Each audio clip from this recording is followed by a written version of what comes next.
बिस्मिल्लाहिर्रहमानिर्रहीम। Physics first year national book foundation.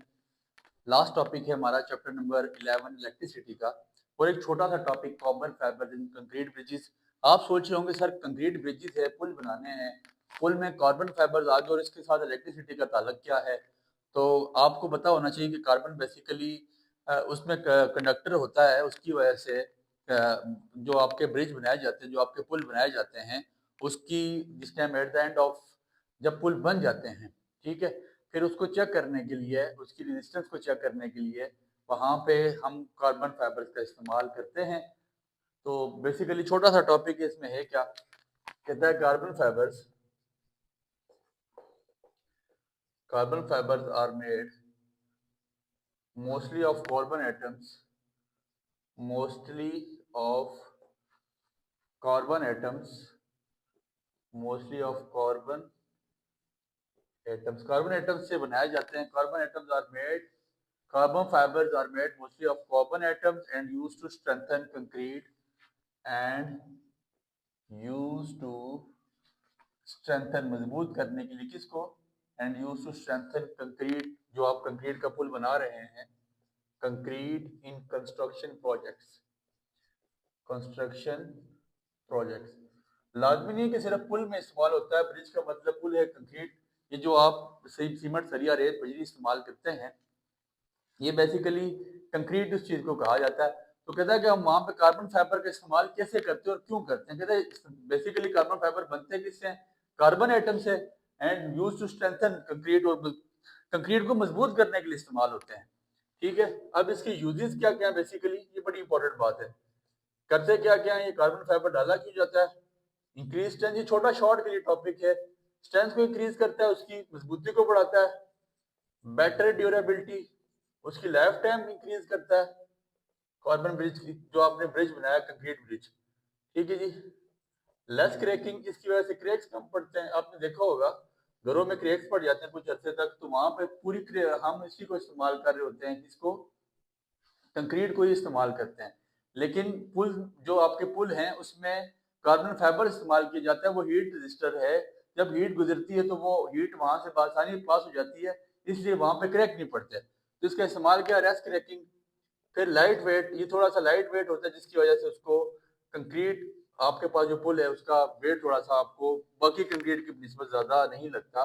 Increase thermal conductivity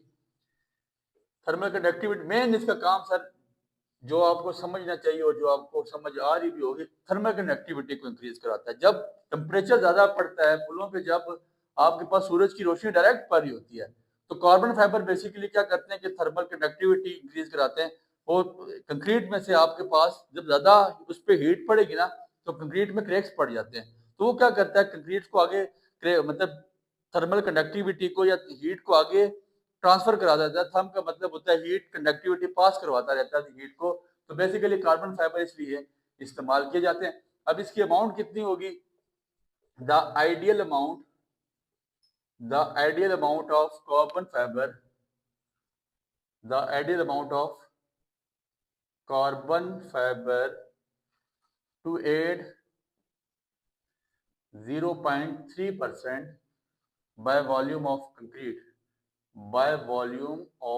concrete, ज्यादा amount इसकी इस्तेमाल नहीं की जाती। मतलब आपके पास कंक्रीट, अगर आप सोचें कि 100%, या आपको मैं सादी सी मिसाल दूं, अगर आप ये कह सकते जी कि मैं मिसाल दे दूं समझाने के लिए, 1 किलो आपके पास कंक्रीट है, तो 0.3% का मतलब पता है क्या आपको, क्या आप उसमें 300 ग्राम कार्बन फाइबर इस्तेमाल करेंगे, इससे ज्यादा नहीं। ठीक है, the ideal amount of carbon fiber to add 0.3% by volume of concrete. ये पूछा जा सकता है, ऑब्जेक्टिव आ सकता है कि कार्बन फाइबर में कितनी अमाउंट आप मतलब कंक्रीट ब्रिजेस में कितनी अमाउंट ऑफ कार्बन फाइबर की इस्तेमाल करते हैं। और at the time of inspection, जब इंस्पेक्टर आते हैं उसकी इंस्पेक्शन करते हैं, ब्रिज को चेक करते हैं। आपको पता है जितने भी ये बड़े काम होते हैं, बाद में इसको चेक किया जाता है कि ये थर्मल कंडक्टिविटी पास, इधर से हीट पास हो जाएगी या नहीं आएगी, ये हीट रजिस्टर है या नहीं है, यहाँ पे हीट का क्या फ्लो है, यहाँ पे अगर टेम्परेचर बढ़ेगा तो फिर इस पुल पे क्या फर्क पड़ेगा।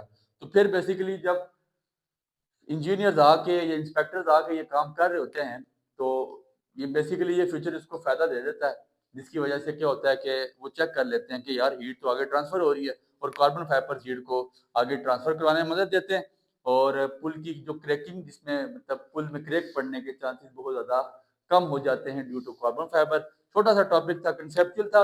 इलेक्ट्रिसिटी से इसका यही ताल्लुक है यार कि हीट को पास करवा रहा है। बाकी कार्बन फाइबर का इलेक्ट्रिसिटी से आप ये सोचें कि कोई और ताल्लुक है तो ऐसा कुछ भी नहीं है। बस ये टॉपिक इलेक्ट्रिसिटी के टॉपिक में, इलेक्ट्रिसिटी के चैप्टर में पढ़ाने का मकसद ये था कि थर्मिस्टर रेजिस्टेंस के बारे में टॉपिक है, हीट के बारे में टॉपिक है, थोड़ा सा थर्मल कंडक्टिविटी के बारे में टॉपिक है।